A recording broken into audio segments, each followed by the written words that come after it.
Hello દોસ્તો, Mahesh computer technology YouTube ચેનલમાં આપનું સ્વાગત છે। આજે આપણે વાત કરીશું ટાટ HS મેન્સ અને એમાં પણ કોલ લેટરની વાત કરીશું। તમને એમ લાગશે કે શું સાચે સાચ કોલ લેટર આવી ગયા કે ખોટી વાત છે? અરે મિત્રો, ઓલરેડી શું છે કે જે મીડિયાની અંદર એક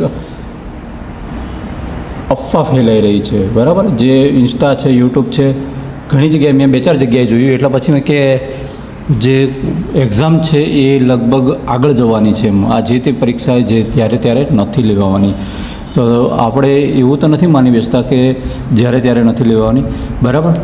કેમ કે તમે એટલે એનું લોજિક એવું શોર્ટકટ લગાવી દીધું કે માન લો 19 તારીખે એક્ઝામ છે, તો માન લો 9 તારીખે સુધી એટલે કે 10 દિવસ એડવાન્સ અથવા તો 10 તારીખે હોલ ટિકિટ આવી જવી જોઈએ બપોરના સુધી, પણ એ અત્યાર સુધી નથી આવી। આ વસ્તુ મેં પણ પોતે ઓબ્ઝર્વેશન કરી છે, બરાબર। એટલે આપણને એમનો તર્ક એકદમ વાહિયાત લાગતો નથી, એવું પણ માની લઈએ, પણ આપણે એવું માનીને નહીં બેસાય, કેમ કે આપણે શું છે, પોઝિટિવ રહેવાનું છે, બરાબર। એટલે કે આપણે જે તૈયારી કરતા હોય, તૈયારી જેટલી જોશ થઈને 19 તારીખે પરીક્ષા છે એવું જ માનીને ચાલવાનું રહેશે। કેમ? વાય? કેમ કે જે આ કદાચ એવું પણ બની શકે કે જે અવારનવાર બનતી ઘટનાઓ, પરીક્ષાને લગતી ઘણી ઘટનાઓ બને છે, પેપર લીક છે, આવી તેવી ગમે તે, બરાબર। તો આવી જે ઘટનાઓ બને છે, એટલે કે પેપર પરીક્ષાની સિક્યુરિટી સલામતી માટે કદાચ હોલ ટિકિટ છે એ વહેલી ના બહાર પાડવામાં આવે, આવું બની જાય, એટલે કે સ્થળને આ બધું ડિક્લેર થઈ જાય એમાં, બરાબર। તો જે આ વસ્તુ છે એ ના થાય એના માટે કદાચ હોઈ શકે।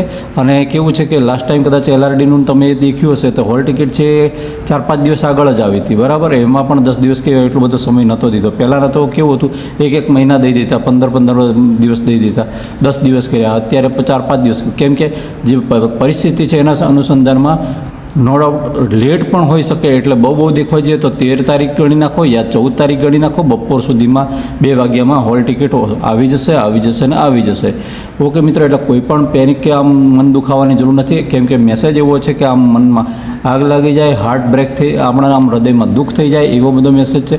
પણ આ મેસેજને લઈને આપણે કોઈ પણ મનમાં લાગણી અનુભવવાની નથી। આપણે બસ પરીક્ષા 19 તારીખે છે એવી જ રીતે, અને જો ભગવાનની આપણી પ્રાર્થના કંઈ ગમે તે કોઈની સાંભળી લે અને જો પરીક્ષા આગળ જાય તો આપણા નસીબની વાત છે, એને નસીબ પર છોડી દઈશું, બાકી આપણે કર્મ કરવામાં બાકી મૂકવાનું નથી। ઓકે મિત્રો, વિડીયો ગમે તો વિડીયોને લાઇક કરજો, ચેનલ પર ન હોય તો ચેનલને સબસ્ક્રાઈબ કરવાનું બિલકુલ નહીં ભૂલતા।